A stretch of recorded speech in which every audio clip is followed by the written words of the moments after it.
Good morning నేను Vamshi. Welcome to morning prime time. Details లోకి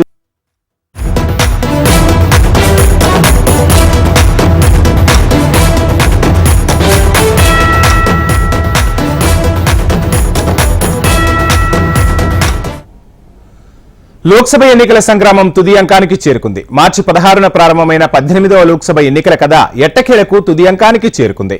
ఇప్పటికే 6 దశల పోలింగ్ పూర్తి కాగా చివరిదైన 7వ దశ పోలింగ్ రేపు జరగనుంది. 8 రాష్ట్రాల్లోని 57 లోక్సభ స్థానాలకు ఈ విడతలో ఎన్నికలు జరగనున్నాయి.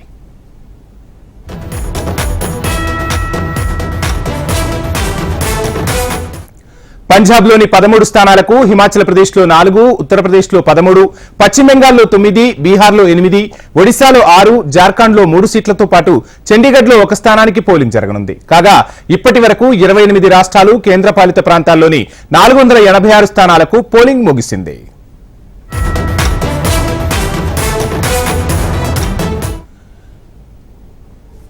యాభై 57 ఎంపీ స్థానాల్లో 904 మంది అభ్యర్థులు బరిలో ఉన్నారు. పంజాబ్ నుంచి అత్యధికంగా 328 మంది అభ్యర్థులు పోటీలో ఉండగా ఆ తర్వాత ఉత్తరప్రదేశ్లో 144 మంది, బీహార్లో 134 మంది అభ్యర్థులు తమ భవితవ్యాన్ని తేల్చుకోనున్నారు. ఇక ప్రధాని మోడీ బరిలో నిలిచిన వారణాసి నియోజకవర్గానికి 7వ దశలోనే పోలింగ్ జరగనుంది.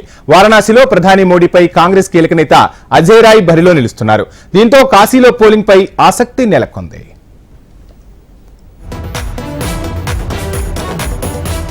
బీజేపీకి చెందిన సినీ నటి కంగనా రనౌత్, కాంగ్రెస్ నుండి విక్రమాదిత్య సింగ్ హిమాచల్ ప్రదేశ్లోని మండీ నుంచి పోటీలో ఉన్నారు.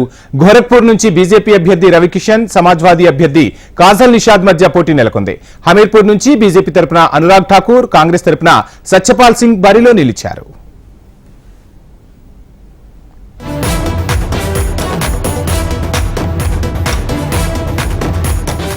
ఇక భారతీయ జనతా పార్టీకి గట్టి పోటీ ఇచ్చే బెంగాల్ రాష్ట్రంలోని డైమండ్ హార్బర్ లో టీఎంసీ అభ్యర్థి అభిషేక్ బెనర్జీ, బీజేపీ అభ్యర్థి అభిజాత్ దాస్ మధ్య పోటీ నెలకొంది. బీహార్లోని పాటలీపుత్ర స్థానం నుంచి లాలూ ప్రసాద్ యాదవ్ కుమార్తె మీసా భారతి తన అదృష్టాన్ని పరీక్షించుకోనున్నారు. ఈ ఎన్నికల్లో బీజేపీకి 200కు మించి స్థానాలు వచ్చే అవకాశమే లేదని ఇండియా కూటమి లెక్కలు వేస్తోంది. బీజేపీ మాత్రం 400 స్థానాలు తగ్గేదే లేదని అంచనా కడుతోంది. మరోవైపు ఇప్పటికే 6 దశల ఎన్నికలను ప్రశాంతంగా నిర్వహించిన ఈసీ ఇప్పుడు చివరి దశ ఎన్నికలను కూడా అదే విధంగా నిర్వహించేందుకు ఏర్పాట్లు పూర్తి చేసింది. మొత్తంగా 2 నెలలకు పైగా కొనసాగిన సుదీర్ఘ ఎన్నికల ప్రక్రియ జూన్ 4న ఎన్నికల ఫలితాలతో పూర్తి కానుంది.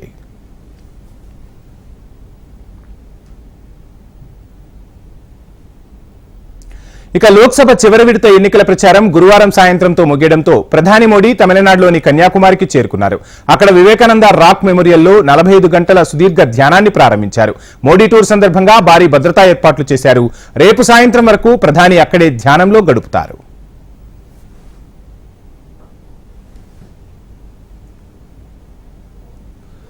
లోక్సభ ఎన్నికల సంగ్రామం తుది అంకానికి చేరుకుంది. మార్చి 16న ప్రారంభమైన 18వ లోక్సభ ఎన్నికల కథ ఎట్టకేలకు తుది అంకానికి చేరుకుంది. ఇప్పటికే 6 దశల పోలింగ్ పూర్తి కాగా చివరిదైన 7వ దశ పోలింగ్ రేపు జరగనుంది. ఇక మొత్తం 7 దశల పోలింగ్ కు సంబంధించి ఓవరాల్ డీటెయిల్స్ మా ఢిల్లీ ప్రతినిధి శిరీష్ అందిస్తారు. శిరీష్, చూస్తున్నాం 6 దశల్లో ఎన్నికల సంగ్రామాన్ని ముగించుకుని 7వ దశకు సమాయత్తమవుతుంది ఈసీ. 7వ దశలో ఎన్ని రాష్ట్రాల్లో పోలింగ్ జరగనుంది? ఓవరాల్ డీటెయిల్స్ ఏంటి? వంశీ, 8 రాష్ట్రాలు, ఒక కేంద్రపాలిత ప్రాంతం, అంటే 8లోనే ఒక కేంద్రపాలిత ప్రాంతం అనేది కూడా ఉంది. ఇందులోని మొత్తం 57 లోక్సభ నియోజకవర్గాలతో పాటుగా ఒరిస్సా అసెంబ్లీకి జరిగే ఎన్నికల్లో చివరి దశలో భాగంగా 42 అసెంబ్లీ స్థానాలకు సంబంధించి ఎలక్షన్ అనేది కూడా వచ్చే నెల 1వ తారీఖున జరుగుతోంది. దీనికి సంబంధించి ఎలక్షన్ కమిషన్ అన్ని రకాల ఏర్పాట్లంటివి కూడా చేయడం జరిగింది. ఈరోజు సాయంత్రం కల్లా కూడా ఈ 57 లోక్సభ నియోజకవర్గాలు, అదేవిధంగా ఒరిస్సాలోని 42 అసెంబ్లీ నియోజకవర్గాలకు సంబంధించిన పోలింగ్ నిర్వహించేందుకు పోలింగ్ సిబ్బందితో పాటు ఈవీఎంలను కూడా ఆయా పోలింగ్ కేంద్రాలకు తరలిస్తారు. అయితే ఎన్నికల కోడ్ అనేది మాత్రం జూన్ 6వ తారీఖు వరకు కూడా ఉంటుంది. ఎందుకంటే జూన్ 4వ తారీఖున ఓట్ల లెక్కింపు అనేది కూడా జరుగుతుంది. తుది స్థాయి ఫలితాలన్నింటి కూడా వచ్చి రాష్ట్రపతికి కేంద్ర ఎన్నికల సంఘం లిస్ట్ అనేది కూడా సబ్మిట్ చేసిన తర్వాత మాత్రమే ఎలక్షన్ కోడ్ అనేది కూడా ఎత్తివేయడానికి అవకాశం అనేది కూడా ఉంటుంది. సో 6వ తారీఖు వరకు కూడా ఎలక్షన్ కోడ్ అనేది కూడా అమల్లో కూడా ఉంటుంది. 5వ తారీఖు మధ్యాహ్నం కల్లా అధికారికంగా పూర్తి స్థాయి ఫలితాలన్నింటి కూడా ఎలక్షన్ కమిషన్కు అందుతాయి. 5వ తారీఖు సాయంత్రం లేదంటే 6 ఉదయం మాత్రం రాష్ట్రపతిని కలిసి లిస్ట్ అనేది కూడా సబ్మిట్ చేస్తారు. అందులో ఏ రాజకీయ పార్టీ పార్టీకి అయితే అత్యధిక లోక్సభ స్థానాలు వస్తాయో, సింగిల్ లార్జెస్ట్ పార్టీ ఆ పార్టీని ప్రభుత్వం ఏర్పాటు చేయాల్సిందిగా రాష్ట్రపతి ఆహ్వానించే అవకాశం ఉంది. అయితే బీజేపీ మాత్రం చాలా ధీమాతోటి కూడా ఉంది. సొంతగానే తాము 300 స్థానాల మార్కును సాధిస్తాం, భాగస్వామ్య పక్షాలతో కలిసి 400 మార్కును చేరుకుంటామని చెప్పేసి వాళ్ళు ధీమా కూడా వ్యక్తం చేస్తుంటే, విపక్షాలు మాత్రం అధికార పార్టీకి 200 కంటే ఎక్కువ స్థానాలు రావని చెప్పేసి కూడా ఘంటాపదంగా చెప్తున్నారు. జూన్ 1వ తారీఖున అంటే రేపు సాయంత్రం దీనికి సంబంధించి ఇండియా కూటమి భాగస్వామ్య పక్షాల సమావేశం అనేది కూడా జరుగుతుంది. ఈ సమావేశంలో ఇప్పటివరకు జరిగిన ఎలక్షన్స్, వాటి యొక్క సరళి, అదేవిధంగా తదుపరి చేపట్టబోయే కార్యాచరణ, అధికార పార్టీ కనుక మెజార్టీ అనేది కూడా రాకపోతే ఏ రాజకీయ పార్టీలను కలుపుకొని వెళ్ళాలి ఏ రాష్ట్రాల్లో అనే దానిపైన కూడా వీళ్ళు చర్చించబోతున్నారు. ముఖ్యంగా రేపు కనుక చూసినట్లయితే బీహార్లోనే 8 లోక్సభ స్థానాలకు సంబంధించిన పోలింగ్ అనేది కూడా జరగబోతోంది. ఈ 8 లోక్సభ స్థానాలకు సంబంధించి దాదాపు 134 మంది అభ్యర్థులు బరిలో ఉన్నట్లుగా కూడా కేంద్ర ఎన్నికల సంఘం స్పష్టం చేస్తోంది. ఇక కేంద్రపాలిత ప్రాంతమైన చండీగఢ్లో 1 లోక్సభ స్థానానికి సంబంధించిన పోలింగ్ అనేది కూడా రేపు జరగబోతోంది. దీనికి సంబంధించి 19 మంది అభ్యర్థులు పోటీలో ఉన్నట్లుగా కూడా ఎన్నికల సంఘం స్పష్టం చేస్తోంది. చండీగఢ్లో 4 లోక్సభ స్థానాలు కూడా ఉన్నాయి. 4 లోక్సభ స్థానాల పరిధిలో 37 మంది అభ్యర్థులు పోటీలో ఉన్నారు. ఇక్కడ నుంచి సీనియర్ నటి కంగనా రనౌత్, అదేవిధంగా మాజీ సీఎం కుమారుడు విక్రమాదిత్య సింగ్ వీళ్ళిద్దరూ కూడా మండీ లోక్సభ స్థానం నుంచి కంటెస్ట్ లో ఉన్నారు. కేంద్ర మంత్రి అనురాగ్ ఠాకూర్ కూడా ఇక్కడ హిమాచల్ ప్రదేశ్ నుంచి కూడా కంటెస్ట్ చేయబోతున్నారు. ఇక జార్ఖండ్ లో 33 లోక్సభ స్థానాలు కూడా ఉన్నాయి. 3 లోక్సభ స్థానాల పరిధిలో 52 మంది అభ్యర్థులు బరిలో ఉన్నట్లుగా కూడా కేంద్ర ఎన్నికల సంఘం స్పష్టం చేస్తుంది. ఒరిస్సాలో 6 లోక్సభ స్థానాలకు సంబంధించిన పోలింగ్ అనేది కూడా రేపు జరగబోతోంది. అందులో 62 మంది అభ్యర్థులు పోటీలో ఉన్నారు. పంజాబ్ లో 13 లోక్సభ స్థానాలకు సంబంధించి 328 మంది, ఉత్తరప్రదేశ్ లో 13 లోక్సభ స్థానాలకు సంబంధించి 144 మంది అభ్యర్థులు బరిలో ఉన్నారు. ప్రధాని నరేంద్ర మోడీ ప్రాతినిధ్యం వహిస్తున్న వారణాసి లోక్సభ స్థానానికి సంబంధించిన పోలింగ్ అనేది కూడా రేపు జరగబోతోంది. వంశీ, శిరీష్, చూస్తున్నాం అతిపెద్ద ప్రజాస్వామ్య దేశంలో ఎన్నికలు జరుగుతున్నాయి. ప్రపంచం దృష్టి మొత్తం కూడా ఇప్పుడు భారత్ పైనే ఉంది. భారత్ లో ఎన్నికలు నిర్వహించడం అనేది ఒక రకంగా చెప్పాలంటే కత్తి మీద సాముతో కూడుకున్న పని. ఈసీ పకడ్బందీగా ఏర్పాట్లు పూర్తి చేసింది. 7 దశల్లో ఎన్నికలు పూర్తి కాబోతున్నాయి. ఒక రకంగా చెప్పాలంటే జమిలీ ఎన్నికలు అనేది అంశం తెర మీదకు వచ్చింది. రానున్న రోజుల్లో ఈసీ ఆ విధంగా అడుగులు వేసే అవకాశాలు ఉన్నాయా? మొత్తంగా ఈసీ ఎన్నికల నిర్వహణను ఎలా చూడాలంటారు? జమిలీ ఎన్నికలకు కేంద్ర ప్రభుత్వం చట్టం చేయాల్సిన అవసరం అనేది కూడా ఉంటుంది. ఎందుకంటే దేశవ్యాప్తంగా కూడా అన్ని లోక్సభ స్థానాలకు మాత్రం ఒకేసారి ఎన్నికలు కూడా జరుగుతున్నాయి. కానీ అన్ని రాష్ట్రాల అసెంబ్లీలకు మాత్రం ఒకసారి ఎన్నికలన్నిటి కూడా జరగడం లేదు. ముఖ్యంగా జమిలీ ఎన్నికలు అంటే అన్ని రాష్ట్రాల అసెంబ్లీలకు లోక్సభతో పాటు సమాంతరంగా ఎన్నికలు జరిగితే వాటిని జమిలీ ఎన్నికలు అని చెప్పేసి అంటారు. దానికోసం కొన్ని రాష్ట్రాల యొక్క కాలపరిమితిని పెంచాల్సి ఉంటుంది, కొన్ని రాష్ట్రాల యొక్క కాలపరిమితిని తగ్గించాల్సి ఉంటుంది. దీనికి సంబంధించి మాజీ రాష్ట్రపతి రామ్నాథ్ కోవింద్ ఆధ్వర్యంలో ఒక కమిటీ అనేది కూడా ఏర్పాటు చేశారు. దీనికి సంబంధించి తీవ్రస్థాయిలో కసరత్తు అనేది కూడా చేసినప్పటికీ కూడా అది సాధ్యం కాకపోవడంతో చివరికి నార్మల్ ప్రొసీజర్ ప్రకారం ఎన్నికలకు కూడా వెళ్లాల్సి వచ్చింది. కానీ పీక్ సమ్మర్లో అంటే మండు టెండర్లో ఎలక్షన్స్ అన్నిటి కూడా నిర్వహించడం పట్ల కేంద్ర ఎన్నికల సంఘం పైన, ముఖ్యంగా కేంద్ర ప్రభుత్వం పైన తీవ్ర స్థాయిలో వ్యతిరేకత అనేది కూడా వ్యక్తమవుతోంది. అవసరం అనుకుంటే ఒక 2 నెలలు ముందుకు జరుపుకొని మార్చి కల్లా ఎన్నికల ప్రక్రియ అనేది కూడా పూర్తి చేస్తే బాగుంటుందన్న అభిప్రాయం అనేది కూడా వ్యక్తమవుతోంది. ఇదే అంశాన్ని వచ్చే ఎన్నికల నాటికి పరిశీలిస్తామని చెప్పేసి ప్రస్తుత ప్రధాని నరేంద్ర మోడీ కూడా అనేక ఇంటర్వ్యూల సందర్భంగా కూడా ప్రస్తావించారు. కేంద్ర ఎన్నికల సంఘం కూడా తాము యాజ్ పర్ షెడ్యూల్ ప్రకారం ఎన్నికలు నిర్వహిస్తాం తప్ప ముందు వెనుక నిర్వహించేది తమ చేతుల్లో కూడా లేదని చెప్పేసి కూడా స్పష్టం చేస్తుంది. కానీ పీక్ సమ్మర్ ఈసారి ఎండలన్నిటి కూడా ఎక్కువగా ఉన్నాయి. ఎండల్లో ఎలక్షన్స్ అన్నిటి కూడా నిర్వహించడం అనేది పోలింగ్ శాతం తగ్గడానికి కారణంగానే విశ్లేషకులు కూడా చెప్తున్నారు. అయితే పోలింగ్ శాతాన్ని పెంచడానికి కేంద్ర ఎన్నికల సంఘం అనేక రకాల ప్రయత్నాలన్నిటి కూడా చేసినప్పటికీ కూడా అవి ఎంతవరకు చాలా వరకు తక్కువ సత్ఫలితాలు ఇచ్చాయని చెప్పొచ్చు. ఇప్పటివరకు జరిగిన 6 ఫేజుల్లో కనుక చూసినట్లయితే 65% మించిన పోలింగ్ అనేది కూడా ఎక్కడా కూడా ఏ ఫేజ్లో కూడా జరగలేదు. ఇక చివరి ఫేజ్లోనైనా అత్యధిక పోలింగ్ అనేది కూడా జరుగుతుందా లేదా అనేది కూడా చూడాల్సి ఉంది. Vamshi, thank you Sirish.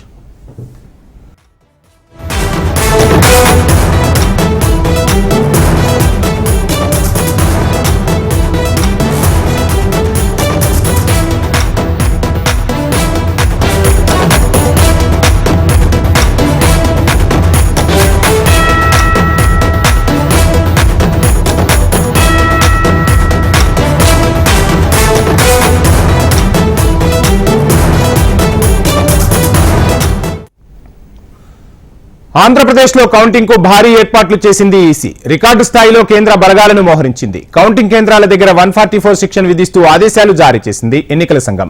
ఆంధ్రప్రదేశ్లోని పలు జిల్లాల్లో కార్డన్ సెర్చ్ కొనసాగుతోంది. పోలింగ్ రోజు జరిగిన ఘటనల నేపథ్యంలో మరోసారి అలాంటి అవాంఛనీయ ఘటనలు జరగకుండా ఇటు ఎన్నికల అధికారులు అటు పోలీసులు కట్టుదిట్టమైన చర్యలు చేపట్టారు.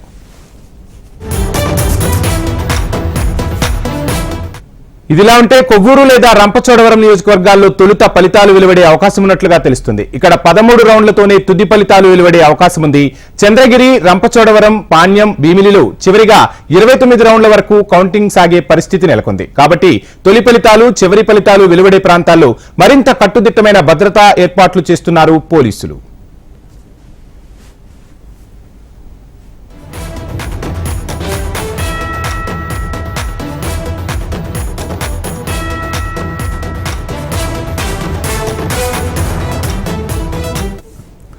ఆంధ్రప్రదేశ్లో కౌంటింగ్ కు భారీ ఏర్పాట్లు చేసింది ఎలక్షన్ కమిషన్. రికార్డు స్థాయిలో కేంద్ర బలగాలను మోహరించింది. కౌంటింగ్ కేంద్రాల దగ్గర 144 సెక్షన్ విధిస్తూ ఆదేశాలు జారీ చేసింది ఈసీ. ఆంధ్రప్రదేశ్లోని పలు జిల్లాల్లో కార్డన్ సెర్చ్ ముమ్మరంగా కొనసాగుతుంది. పోలింగ్ రోజు జరిగిన ఘటనల నేపథ్యంలో మరోసారి అలాంటి ఘటనలు జరగకుండా ఇటు ఎన్నికల అధికారులు అటు పోలీసులు కట్టుదిట్టమైన భద్రతా చర్యలు చేపట్టారు. ఏపీలో కౌంటింగ్ కు సంబంధించి ఓవరాల్ డీటెయిల్స్ మా కోఆర్డినేటర్ రాజేష్ అందిస్తారు. రాజేష్, చూస్తున్నాం ఆంధ్రప్రదేశ్ లో ఎప్పుడూ లేనంతగా ఈసారి కౌంటింగ్ పై ప్రజల్లో అదేవిధంగా అటు పాలకులు ఇటు ప్రజలు కూడా ఆసక్తిగా ఎదురు చూస్తూ ఉన్నారు. ఎటువంటి ఫలితాలు వెలువడతాయనే దానిపై దేశవ్యాప్తంగా కూడా పెద్ద ఎత్తున చర్చ జరుగుతుంది. ఈ నేపథ్యంలోనే గతంలో జరిగిన అవాంఛనీయ ఘటనలు జరగకుండా పోలీసులు ఎటువంటి భద్రతా చర్యలు చేపడుతున్నారు? ఓవరాల్ గా కౌంటింగ్ కు సంబంధించి ఫుల్ అప్డేట్స్ ఏంటి?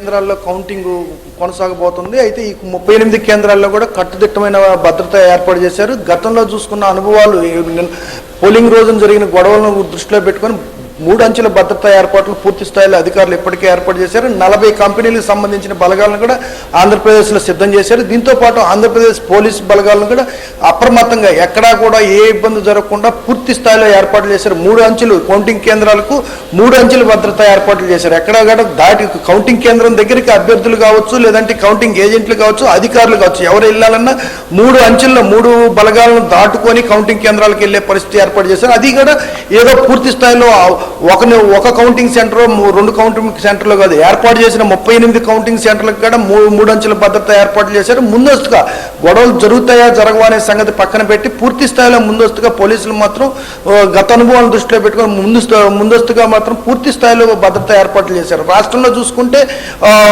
175 నియోజకవర్గాలకు సంబంధించి ప్రతి నియోజకవర్గానికి 14 టేబుల్స్ను ఏర్పాటు చేశారు. 175 నియోజకవర్గాలు 2450 టేబుల్స్ను ఏర్పాటు చేసేసి కౌంటింగ్ ప్రక్రియకు ఎక్కడా కూడా ఇబ్బంది లేకుండా కౌంటింగ్ కేంద్రాల్లో కూడా పూర్తిగా సీసీ కెమెరా పర్యవేక్షణ, అధికారుల పర్యవేక్షణ ఎంత ముఖ్యమో సీసీ కెమెరా పర్యవేక్షణ కూడా ఖచ్చితంగా అంతే ముఖ్యం. ఎందుకంటే ఎక్కడా కూడా ఏ విధమైన సమస్య జరిగినా కానీ అధికారులు ఒత్తాసు పలికినా, ఎవరికి ఏ పార్టీ వాళ్ళకి ఒత్తాసు పలికినా సీసీ కెమెరాలు ఫుటేజ్లు వాస్తవాలను వెలుగు తీస్తాయనే ఆలోచనతో పూర్తి స్థాయిలో ఈసారి కౌంటింగ్ మొత్తం కూడా పర్యవేక్షణ సీసీ కెమెరాల నిఘాలతో కొనసాగుతుంది. దీంతో పాటు ఇప్పటికే ఎన్నికల సమయంలో గొడవలు జరిగిన ఏ ఒక్కరిని కూడా బయట ఉంచకుండా ఇప్పటికే దాదాపు 2000 మందికి అరెస్టులు కూడా కొనసాగించారు. అయితే ఇంకా అరెస్టులు చేయాల్సిన వాళ్ళని కూడా ఈ 2-3 రోజుల్లో అరెస్టులు చేస్తున్నారు. రాష్ట్రం మొత్తం 144 సెక్షన్ ఏర్పాటు చేసి ఎక్కడా కూడా ఎగ్జిట్ పోల్స్ వచ్చిన రోజు నుంచి కౌంటింగ్ పూర్తయ్యేంత వరకు ఎవరు కూడా 2, 3, 4 గుంపులుగా ఎక్కడా చర్చలు కొనసాగించకూడదు, ఎక్కడా కూడా ఇబ్బందికరమైన పరిస్థితులు ఉండకూడదు. ఇప్పటికే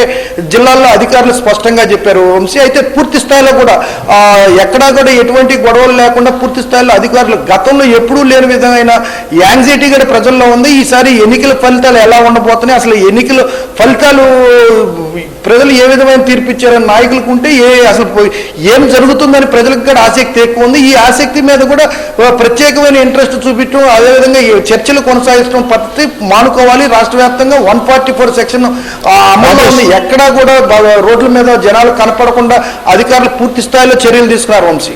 రాజేష్, చూస్తున్నాం పెద్ద ఎత్తున బెట్టింగ్ కూడా పాల్పడుతున్నట్లు తెలుస్తుంది. దీనికి సంబంధించి పోలీస్ అధికారులు ఏం చెప్తున్నారు? మీడియా కూడా విస్తృతంగా ప్రచారం చేస్తోంది. ఎటువంటి బెట్టింగ్లకు పాల్పడవద్దు, ఫలితాలను వెలువడిన తర్వాత అందరూ కూడా పరిశీలించుకోవాల్సి ఉంటుంది, బెట్టింగ్ మాఫియా అనేది ఎక్కడ జరగకూడదని చెప్తూ ఉంది. సో ఈ నేపథ్యంలో బెట్టింగ్ కు సంబంధించి పోలీసులు ఎటువంటి చర్యలు తీసుకుంటున్నారు? అప్డేట్స్ ఏంటి? వంశీ, గతంలో చూసుకుంటే బెట్టింగ్లకు సంబంధించి ఎన్నికల ఫలితాలకు ముందుగానే బెట్టింగ్లు కొనసాగాయి. అయితే ఎగ్జిట్ పోల్ ఆధారంగా చేసుకుని గతంలో బెట్టింగ్లు కొనసాగాయి. అయితే ఈ దఫా ఎన్నికల్లో మాత్రం ఎగ్జిట్ పోల్కు సంబంధం లేకుండా ఇప్పటికే 100 కోట్ల బెట్టింగ్లు ముమ్మరంగా నాయకులు, కార్యకర్తలు, కింద స్థాయి ఓటర్లు కూడా బెట్టింగ్లు వేశారు. అంటే చిన్న అమౌంట్ నుంచి కోట్ల రూపాయల వరకు బెట్టింగ్లు ఇప్పటికే వందల కోట్ల బెట్టింగ్లు ఇప్పటికే నాయకులు పెట్టుకున్నారు. అదేవిధంగా మధ్యవర్తుల దగ్గర బెట్టింగ్ సంబంధించిన అమౌంట్ కూడా వైట్ మనీ, ఎక్కడ కూడా వైట్ మనీ కనపట్ల, ప్రతిదీ కూడా బ్లాక్ మనీ, అంత కోట్ల రూపాయల నిధుల్లో మధ్యవర్తుల దగ్గర ఏర్పాటు చేశారు. అయితే దాదాపు 100 కోట్ల రూపాయల బెట్టింగ్ జరిగి ఉండొచ్చని పోలీసులు అంచనాలు వేస్తున్నప్పుడు కానీ ఎక్కడెక్కడో ఇన్ఫర్మేషన్ పర్ఫెక్ట్ గా బెట్టింగ్లు వేశారనే ఆనవాళ్ళు కానీ ఆధారాలు కానీ ఎవరికి దొరకపోవడంతో దాని మీద పెద్దగా అధికారులు స్పందించట్లేదు. అయితే బెట్టింగ్లు మాత్రం ఎక్కడ వేయబాకండి, ఎక్కడ ఇబ్బంది పడొద్దు, ఎవరు అందరూ బాగుండాలనే అంశంలో అధికారులు ఇప్పటికే స్పష్టం చేసినప్పటికీ బెట్టింగ్ల పర్వం కూడా ఆంధ్రప్రదేశ్లో గతం కన్నా ఎక్కువగానే అదనంగానే జరుగుతుంది. గతంలో ఎగ్జిట్ పోల్స్ తర్వాత బెట్టింగ్లు కొనసాగాయి. అయితే ఎగ్జిట్ పోల్తో సంబంధం లేకుండా ఇక్కడ బెట్టింగ్లు కొనసాగుతూనే ఉన్నాయి వంశీ. అయితే కింద స్థాయి నుంచి ఉన్నత స్థాయి వరకు ప్రతి ఒక్కరు కూడా బెట్టింగ్లు వేసే పరిస్థితి కనబడుతుంది. 100 కోట్ల రూపాయల బెట్టింగ్లు కూడా ఆంధ్రప్రదేశ్లో కొనసాగుతున్నాయి వంశీ. Thank you Rajesh.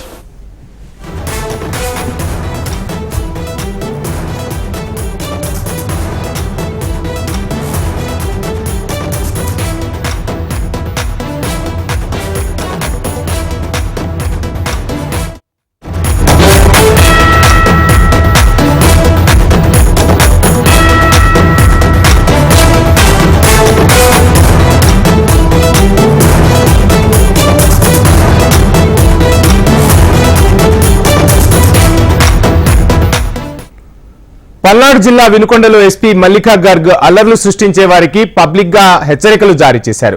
ఫలితాలు వెలువడే రోజు జూన్ 4వ తేదీన అల్లర్లు సృష్టిస్తే కఠిన చర్యలు ఉంటాయని తీవ్ర స్థాయిలో వార్నింగ్ ఇచ్చారు. జిల్లాలో 144 సెక్షన్ ఉల్లంఘించిన వారిపై కేసులు నమోదు చేస్తామని ఎస్పీ మల్లికా గర్గ్ హెచ్చరికలు జారీ చేశారు. సెక్షన్ ఉంటుంది. This is not something to be proud of. ఇది మంచిది కాదు, దీనిలో ఏం గొప్ప ఉత్తరం లేదు. బట్ ఇప్పుడు ఆ పరిస్థితి ఉంది. ఇప్పుడు ఇది మన చేతిలో ఉంది, మనం దీని గురించి ఏం చేస్తాము. ఇప్పుడు నేను కూడా పల్నాడు వాసి అయ్యాను. I'm also part of Palnadu. నేను బయట కాదు, ఇప్పుడు నేను కూడా ఎస్పీ పల్నాడు కాబట్టి. సో ఇప్పుడు మేము, మీరు, మనందరం ఏం ఆలోచించాలి? మనం పల్నాడు ఇమేజ్ ఎలా రెస్క్యూ చేయాలి, ఎలా చేంజ్ చేయాలి, ఎలా ఫేమస్ చేయాలి. నా ఉద్దేశం ఏంటి? పల్నాడు ఆల్ మంచి థింగ్స్ లో టాప్ 3లో ఉండాలి. మన 26 డిస్ట్రిక్ట్స్ ఉన్నాయి. దానిలో best in crime investigation, best in law and order, best in discipline, అట్లా ప్లేస్ ఉండాలి పల్నాడు. నాట్ ఇప్పుడు బాటమ్ 3లో ఉంది. మేబీ ఇది ఇప్పుడు మన ఆంధ్రాలో బెస్ట్ డిస్ట్రిక్ట్ కూడా చెప్పవచ్చు. పల్నాడు జిల్లా పేరు దేశవ్యాప్తంగా చెడు ఘటనలతో ప్రచారంలోకి రావడం బాధాకరమని ఎస్పీ మల్లికా గర్గ్ విచారం వ్యక్తం చేశారు. ఇప్పుడు తాను కూడా పల్నాడు జిల్లా వాసినే, ఈ ప్రాంతానికి మంచి పేరు తేవాలన్నదే తన తపన, లక్ష్యమంటూ ఎస్పీ స్పష్టం చేశారు. పల్నాడు ఫేమస్ అయింది ఇప్పుడు ఇండియాలో. దీని ముందు ఎవరికి పల్నాడు గురించి తెలియదు, మార్చర్ల ఏంటి తెలియదు, ఓన్లీ ఆంధ్ర వాళ్ళకి తెలుసు అంతే. బట్ నర్సరావుపేట గురించి కూడా ఎవరికి తెలియదు. నేను కూడా చిన్నప్పుడు నాకు తెలియదు నర్సరావుపేట అంటే ఏంటి, వినుకొండ అంటే ఏంటి. ఇప్పుడు అందరికీ తెలుసు. నా బ్యాచ్మేట్స్, నా family members all over India phone చేసి అడుగుతున్నారు ఈ పల్నాడు ఏంటి, ఇక్కడ అక్కడ ఏం జరుగుతుంది, ఏ టైప్ ఆఫ్ ప్లేస్ ఉంది, ఇంత అరచకంగా ఎట్లా ఉండొచ్చు అక్కడ. సో మన పల్నాడు ఫేమస్ అయింది, బట్ నాట్ మంచిది కాదు అది. మనం పల్నాడు మంచి థింగ్స్ కోసం ఫేమస్ అవ్వాలి, మంచి విషయాల గురించి ఫేమస్ అవ్వాలి. నేను ఇక్కడ చాలా మంచి వాళ్ళు ఉంటారు, చాలా ప్రోగ్రెస్ ఉంది, చాలా డెవలప్మెంట్ ఉంది, చాలా లా అండ్ ఆర్డర్ ఉంది, శాంతి ఉంది, దానికోసం ప్రసిద్ధి ఉండాలి. పోలింగ్ రోజు ఆ తరువాతి రోజు జరిగిన అల్లర్లలో మొత్తం 160 కేసులు నమోదు కాగా 1200 మందిని అరెస్టు చేసినట్టు తెలిపారు. ఇక్కడ నర్సరావుపేటలో జైలు సరిపోక రాజమండ్రి జైలుకు పంపించినట్లు వివరించారు. కౌంటింగ్ పూర్తయి ఎవరూ రోడ్లపై తిరగొద్దని హెచ్చరించారు. నిన్న నర్సరావుపేటలో కూడా ఒకవాడు ఇట్లా చేశాడు. ఒక ఛాలెంజ్ చేస్తూ మేము గీస్తున్నాము 4th తర్వాత చూపిస్తాము అట్లా ఒక వీడియో పెట్టాడు. అతని మీద కూడా నేను కేసు పెట్టాను. అతనికి హైదరాబాద్ నుంచి పట్టుకొని తీసుకుని వచ్చి జైలుకి పంపించాను. సో మీరు సోషల్ మీడియాలో కూడా ఎట్లా బిహేవ్ చేస్తున్నారు అది కూడా మీరు చూడాలి. నేను అనుకుంటున్నాను ఇక్కడ అందరూ మంచి వాళ్ళు ఉన్నారు, ఎవరు ఇట్లాంటి రౌడీ లేరు. సో నా రిక్వెస్ట్ మీకు ఇది ఉంది कि మేము ఏమేమి ఇన్స్ట్రక్షన్ ఇస్తున్నామో ఏమేమి మీకు చెప్తున్నామో అది మీరు ఖచ్చితంగా ఫాలో చేయాలి. మీరు స్ప్రెడ్ చేయాలి ఇది మెసేజ్. మీరు బాధ్యత తీసుకోవాలి. పల్నాడు పేరు మీ చేతిలో ఉంది, అది మీరు ఎట్లా సేవ్ చేస్తారో మీరు ఆలోచించాలి. మన పోలీస్తో కోఆపరేట్ చేయాలి, ఎన్షూర్ చేయాలి దట్ 4th నాడు 4th తర్వాత ఏం ఇన్సిడెంట్ జరగకుండా పీస్ఫుల్ గా ఎవరైనా వస్తే వాళ్ళు వస్తారు. బట్ ఇది పీస్ఫుల్ గా జరగాలి. లా అండ్ ఆర్డర్ పల్నాడులో ఉండాలి, అది నా ఉద్దేశం.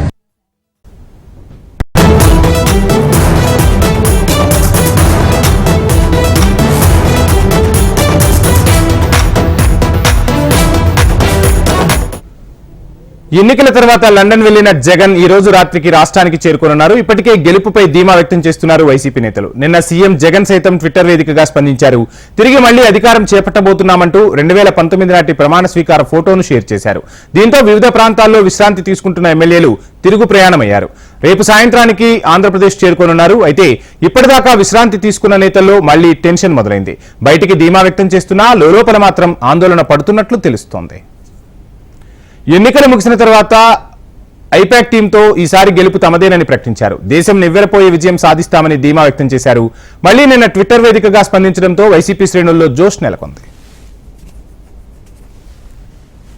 ఇదే అంశానికి సంబంధించి ఓవరాల్ డీటెయిల్స్ మా ప్రతినిధి వినయ్ అందిస్తారు. వినయ్. వంశీ, లండన్ పర్యటన ముగించుకొని ఆంధ్రప్రదేశ్ ముఖ్యమంత్రి జగన్మోహన్ రెడ్డి రేపు ఉదయం ఆంధ్రప్రదేశ్ కు రాబోతా ఉన్నారు. మధ్యాహ్నం 2 ఆ ప్రాంతానికి లండన్ లో సీఎం జగన్మోహన్ రెడ్డి బయలుదేరి రేపు ఉదయం 5 గంటలకు గన్నవరం ఎయిర్పోర్ట్ లో ల్యాండ్ కాబోతా ఉన్నారు. ఇప్పటి వరకు ఎన్నికల అయిపోయిన తర్వాత పూర్తిగా రిలాక్స్ మోడ్ లో ఉన్న నాయకులందరూ కూడా తిరిగి ఆంధ్రప్రదేశ్ కు వస్తా ఉన్నారు. దాదాపు 10 రోజుల పాటు ముఖ్యమంత్రి జగన్మోహన్ రెడ్డి లండన్ పర్యటనలో ఉన్నారు. ఆయనతో పాటు ఎమ్మెల్యేలు, మంత్రులందరూ కూడా ఇతర ప్రాంతాలకు వెళ్లిన నాయకులందరూ కూడా తిరిగి ఆంధ్రప్రదేశ్ కి చేరుకుంటా ఉన్నారు. కౌంటింగ్ కి ఆ టైం దగ్గర పడుతున్న నేపథ్యంలో మొన్నటి వరకు రిలాక్స్ మోడ్ లో ఉన్న నాయకుల్లో టెన్షన్ కనిపిస్తుందని కూడా మనకి చెప్పొచ్చు. దాంట్లో భాగంగానే పూర్తి స్థాయిలో ఆ నాయకులందరూ కూడా ఆంధ్రప్రదేశ్ కి చేరుకుంటా ఉన్నారు. గెలుపు పైన వైఎస్ఆర్ కాంగ్రెస్ పార్టీ పూర్తిగా ధీమా వ్యక్తం చేస్తా ఉంది. లండన్ పర్యటనకు వెళ్లే ముందు ఐపాక్ టీంతో సీఎం జగన్మోహన్ రెడ్డి సమావేశం అయ్యారు. ఆ సమావేశంలో 151 స్థానాలతో మళ్లీ వైఎస్ఆర్ కాంగ్రెస్ పార్టీ అధికారంలోకి వస్తుంది. 22 ఎంపీ స్థానాలు గెలవబోతున్నాం అని చెప్పి సీఎం జగన్మోహన్ రెడ్డి అప్పుడు చెప్పారు. ఒక దేశం మొత్తం షాక్ అయ్యేలా వైఎస్ఆర్ కాంగ్రెస్ పార్టీకి ఫలితాలు వస్తాయని సీఎం జగన్మోహన్ రెడ్డి చెప్పారు. అయితే నిన్న మళ్ళీ ట్వీట్ కూడా సీఎం జగన్మోహన్ రెడ్డి చేశారు. 2019 ఎన్నికల్లో ఏదైతే ప్రమాణ స్వీకారం చేసిన ఫోటో ఉంటుందో అది ఫోటో పెట్టి 5 ఏళ్ల పాటు ఆ మంచి పాలన అందించాము, ఆ పాలన చూసి ప్రజలందరూ దీవించారు, మరొకసారి వైఎస్ఆర్ కాంగ్రెస్ పార్టీ అధికారంలోకి వస్తుంది, మంచిని అలాగనే కంటిన్యూ చేస్తామని సీఎం జగన్మోహన్ రెడ్డి చెప్పారు. అయితే ఆ కౌంటింగ్ కి టైం దగ్గర పడుతున్న నేపథ్యంలో వైఎస్ఆర్ కాంగ్రెస్ పార్టీ ఆ నేతల్లో అయితే మట్టికి టెన్షన్ కనిపిస్తా ఉంది. రాష్ట్రంలో అనేక పరిణామాల మధ్య ఎన్నికలు జరిగినాయి. 2019లో పరిణామాలు ఒకలా ఉంటే 2024 వచ్చేసరికి ఆ పరిణామాలు వేరే ఉన్న విధంగా ఉండడంతో మొత్తం వైఎస్ఆర్ కాంగ్రెస్ పార్టీలో కొంత మేరకు ఆ టెన్షన్ కనిపిస్తుందని కూడా చెప్పొచ్చు. ఎందుకంటే పవన్ కళ్యాణ్ ఫ్యాక్టర్ ఒకటి రాష్ట్ర వ్యాప్తంగా ఆ బలంగా పనిచేసిందని కొన్ని సర్వే ఏజెన్సీలు చెప్తున్న నేపథ్యంలో ఏ నియోజకవర్గంలో ఎలాంటి పరిస్థితి ఉందని చెప్పి సీనియర్ నాయకులందరూ కూడా టెన్షన్ పడుతూ ఉన్నారు. ముఖ్యంగా ఈ 5 ఏళ్ల పాటు దాదాపు ఒక మంచి మ్యాండేట్ 151 స్థానాలతో వైఎస్ఆర్ కాంగ్రెస్ పార్టీ గెలిచింది. అంతకు మించి మరొకసారి అధికారంలోకి వస్తామని సీఎం జగన్మోహన్ రెడ్డి చెప్తున్నప్పుడు కూడా పార్టీ నాయకుల్లో కొంత మేరకు టెన్షన్ కనిపిస్తా ఉంది. ఎందుకంటే ఎన్డీఏ కూటమి కూడా బలంగా రాష్ట్రంలో పర్ఫార్మెన్స్ చేసింది, మంచిగా ఓటింగ్ జరిగిందని చెప్తున్న నేపథ్యంలో ఎన్నికల ఫలితాలు ఏ విధంగా వస్తాయనేది అందరూ కూడా ఆతృతగా ఎదురు చూస్తా ఉన్నారు. దాంట్లో భాగంగానే జూన్ 4న ఎటువంటి ఫలితాలు వస్తాయి, వైసీపీ ఆశిస్తున్నట్టు 151 స్థానాలు పైగా మళ్ళీ అధికారంలోకి వస్తామనే ఆలోచన వైఎస్ఆర్ కాంగ్రెస్ పార్టీలో చేస్తా ఉన్నారు. కానీ ముఖ్యమంత్రి జగన్మోహన్ రెడ్డి కాన్ఫిడెన్స్ ఉండడంతో వైసీపీ నేతలు కొంత రిలాక్స్ గా ఉన్నప్పుడు కూడా వాళ్ళందరిలో కూడా టెన్షన్ కనిపిస్తా ఉంది. ఏదైనప్పుడు కూడా అటు ఆ సర్వేలు కూడా అంటే వైఎస్ఆర్ కాంగ్రెస్ పార్టీ నాయకులు అదే చెప్తా ఉన్నారు. సర్వేలన్నీ కూడా వైఎస్ఆర్ కాంగ్రెస్ పార్టీకి ఫేవర్ గా చెప్తున్న నేపథ్యంలో ఆ పోలింగ్ పర్సెంటేజ్ కూడా ఎక్కువ పడిన నేపథ్యంలో ఇదంతా కూడా పాజిటివ్ ఓట్ బ్యాంక్ అని వైఎస్ఆర్ కాంగ్రెస్ పార్టీ సీనియర్ నాయకులు చెప్తా ఉన్నారు. ఈ 5 ఏళ్ళు ఏదైతే సంక్షేమ పాలన చేసామో ఈ సంక్షేమానికి ప్రజలందరూ కూడా పట్టం కట్టారు కనుక మేనిఫెస్టో కావచ్చు వైఎస్ఆర్ కాంగ్రెస్ పార్టీకి ఒక క్రెడిబిలిటీ ఉంది. అందుకనే వైఎస్ఆర్ కాంగ్రెస్ పార్టీకి భారీగా ఓటింగ్ అన్నది కూడా పడిందని చెప్పి వైసీపీ నాయకులు చెప్తా ఉన్నారు. ఏదేమైనప్పుడు కూడా మొన్నటి వరకు రిలాక్స్ మోడ్ లో ఉన్న నాయకులందరూ కూడా ఆంధ్రప్రదేశ్ కి వస్తా ఉన్నారు. ఎన్నికల ఫలితాలకు సంబంధించి టెన్షన్ కనిపిస్తా ఉందని చెప్పొచ్చు. Vamshi, thank you Vinay.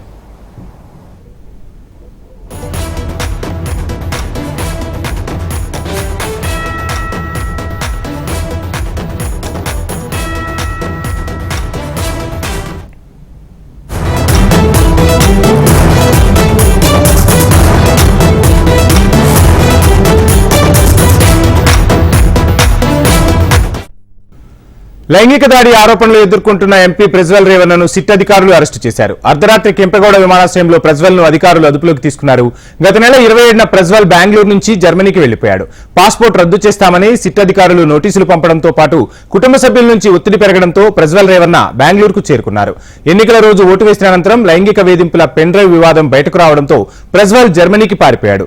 ప్రజ్వల్ పై 3 ఎఫ్ఐఆర్లు నమోదయ్యాయి. నేడు ప్రజ్వల్ ను జడ్జి ముందు అధికారులు హాజరుపరిచే అవకాశం ఉంది. ఆయన దాఖలు చేసుకున్న ముందస్తు బెయిల్ పిటిషన్ను బెంగళూరు కోర్టు ఇప్పటికే తిరస్కరించింది.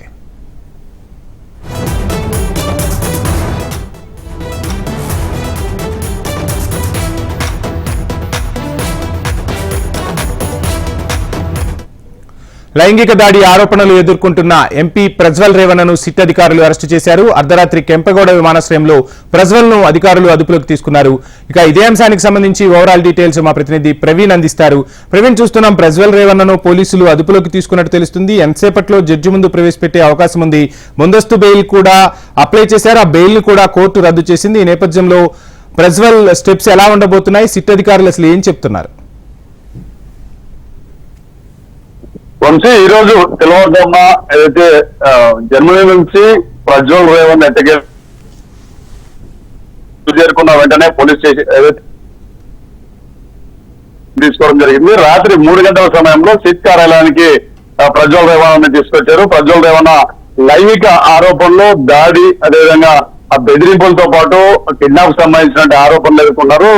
లైంగిక వేధింపులు ఏదైతే పెన్ డ్రైవ్ బయటికి రావడంతో దాదాపు 2986 మంది మహిళల పైన లైంగిక దాడి చేసినట్టుగా పెన్ డ్రైవ్ లో ఉన్నటువంటి సమాచారం ఒకసారిగా కర్ణాటక వ్యాప్తంగా కూడా సంచలనం రేకెత్తించింది. ఏదైతే గత నెల 26న ఎన్నికలు జరిగాయి. హసన్ ఎంపీగా అతను బరిలో ఉన్నాడు, కూటమి అభ్యర్థిగా. అదేవిధంగా ఆ సిట్టింగ్ ఎంపీగా కూడా ఆయన హసన్ కొనసాగుతున్న నేపథ్యంలో 27వ తేదీ ఆయన ఇక్కడ నుంచి విదేశాలకు పారిపోవడం జరిగింది. ఏదైతే లైంగిక ఆరోపణలు అతని మీద వచ్చిన నేపథ్యంలో పారిపోవడం జరిగింది. ఆ తర్వాత అధికారులు అతను రప్పించేందుకు చాలా విధాల ప్రయత్నాలు చేశారు. ప్రజ్వల్ రేవన్న మీద ప్రస్తుతం 3 కేసులు ఉన్నాయి. ఏదైతే ఆ లైంగిక దాడికి సంబంధించి ఆ ఇంట్లో పనిచేసినట్టు ఒక పని మనిషి ఫిర్యాదు చేసింది. ఆ తర్వాత మరికొందరు కూడా సిట్ కార్యాలయానికి వచ్చి తమ ఫిర్యాదులు చేయడం జరిగింది. ప్రస్తుతం 3 ఎఫ్ఐఆర్లు అతని మీద నమోదయ్యాయి. ముఖ్యంగా పోలీస్ అధికారులు ఇప్పటికే వీటి మీద ప్రజ్వల్ రేవన్న అదుపులోకి తీసుకున్న నేపథ్యంలో ఈ రోజు మధ్యాహ్నం పైన అంటే మరికొద్ది గంటలలో ప్రజ్వల్ రేవన్నను శివాజీనగర్ లోనే మెడికల్ ఆసుపత్రికి తరలించే అవకాశం ఉంది. అక్కడ మెడికల్ పరీక్షలు అన్ని పూర్తయిన తర్వాత, వైద్య పరీక్షలు పూర్తయిన తర్వాత అతన్ని కోర్టులో ప్రొడ్యూస్ చేసే అవకాశం ఉంది. కోర్టులో ప్రొడ్యూస్ చేసిన తర్వాత పోలీసులు అతన్ని కస్టడీ కోరే అవకాశం ఉంది. కస్టడీ పిటిషన్ కూడా ఈ రోజు సిట్ కోర్టులో దాఖలు చేయడం నేపథ్యంలో ఇప్పటికే ప్రజ్వల్ రేవన్న ఏదైతే బెయిల్ పిటిషన్ కూడా దాఖలు చేశారు. కోర్టును సంప్రదించడం జరిగింది. గతంలో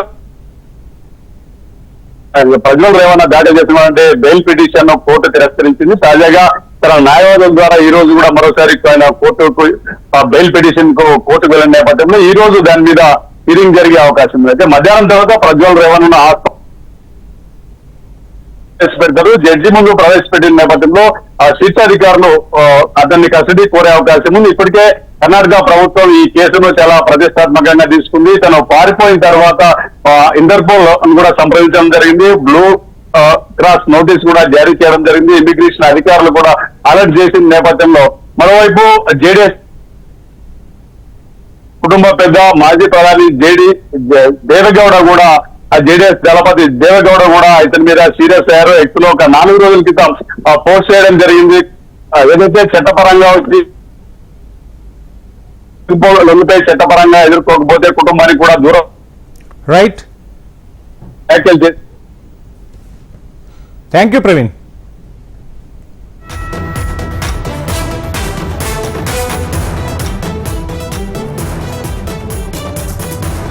తెలంగాణ రాష్ట్ర దశాబ్ది ఉత్సవాల ముగింపు వేడుకలను అత్యంత వైభవంగా నిర్వహించనున్నట్లు సీఎం రేవంత్ రెడ్డి ప్రకటించారు. ఈసారి ఉదయం సాయంత్రం 2 పూటలా ఘనంగా వేడుకలకు ఏర్పాట్లు చేశారు. జూన్ 2న ఉదయం 9:30 గన్ పార్క్ లో అమరవీరుల స్తూపం వద్ద సీఎం అమరులైన వారికి నివాళులర్పిస్తారు. ఉదయం 10 గంటలకు పెరేడ్ గ్రౌండ్ లో సీఎం జాతీయ పతాక ఆవిష్కరణ చేస్తారు. పోలీస్ బలగాల పెరేడ్, మార్చ్ ఫాస్ట్, వందన స్వీకార కార్యక్రమం ఉండనుంది. ఇక వేడుకల్లో భాగంగా తెలంగాణ రాష్ట్ర అధికారిక గీతాన్ని ఆవిష్కరిస్తారు. అనంతరం సోనియా గాంధీ ప్రసంగం ఉండనుంది. ఆ తర్వాత సీఎం రేవంత్ రెడ్డి ప్రసంగిస్తారు. పోలీసు సిబ్బందికి, ఉత్తమ కాంటిజెంట్లకు అవార్డులను ప్రదానం చేస్తారు. అవార్డు స్వీకర్తలతో ఫోటో సెషన్ అనంతరం కార్యక్రమం ఉండనుంది. ఇక జూన్ 2 సాయంత్రం ట్యాంక్ బండ్పై తెలంగాణ ఆవిర్భావ వేడుకలు ప్రారంభమవుతాయి. తెలంగాణకు సంబంధించిన హస్తకళలు, ప్రత్యేక ఉత్పత్తులు, వివిధ రకాల ఫుడ్ స్టాల్స్ ట్యాంక్ బండ్పై ఏర్పాటు చేస్తున్నారు.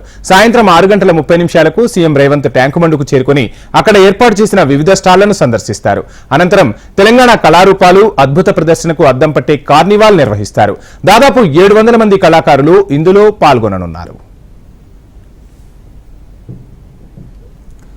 అనంతరం ట్యాంకు బండ్ పైన ఏర్పాటు చేసిన వేదికపై 70 నిమిషాల పాటు వివిధ సాంస్కృతిక నృత్య ప్రదర్శనలు ఆకట్టుకోనున్నాయి. స్టేజ్ షో అనంతరం జాతీయ జెండాలతో ట్యాంక్ బండ్ పై భారీ ఫ్లాగ్ వాక్ నిర్వహిస్తారు. దాదాపు 5,000 మంది ఇందులో పాల్గొంటారు. ఈ ఫ్లాగ్ వాక్ జరుగుతున్నంతసేపు 13 నిమిషాల 30 సెకండ్ల నిడివి గల జయ జయ హే తెలంగాణ ఫుల్ వర్షన్ గీతాన్ని విడుదల చేస్తారు. అదే వేదికపై తెలంగాణ కవి అందశ్రీ, సంగీత దర్శకుడు ఎంఎం కీరవాణికి సన్మానం చేస్తారు. రాత్రి 8:50 10 నిమిషాల పాటు హుసేన్ సాగర్ మీదుగా ఆకాశంలో రంగులు విరజిమ్మేలా బాణాసంచా కార్యక్రమంతో వేడుకలను ముగిస్తారు.